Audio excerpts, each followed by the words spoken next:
Nice, impressive size book.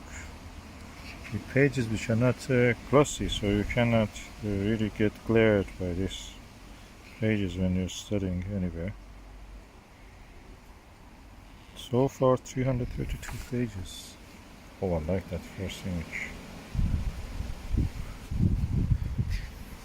Oh, it's exciting book. Linda Water has written a Danish garden history. Oh. So, English cottage garden.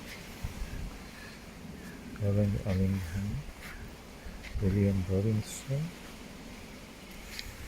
That's the history of it. Oh, I like that. Cottage garden inspiration. I have to go through paging.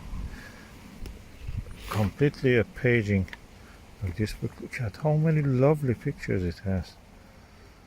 Every page has at least one large image.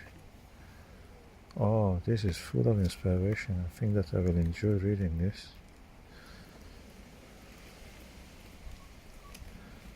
Full of ideas. How many pages in total?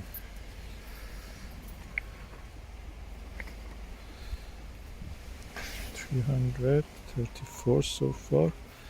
336. Amazing book, and it's so soft to the touch. Although the pages are thick, but they're not stiff. Oh, that's an inviting book. I like to read this book.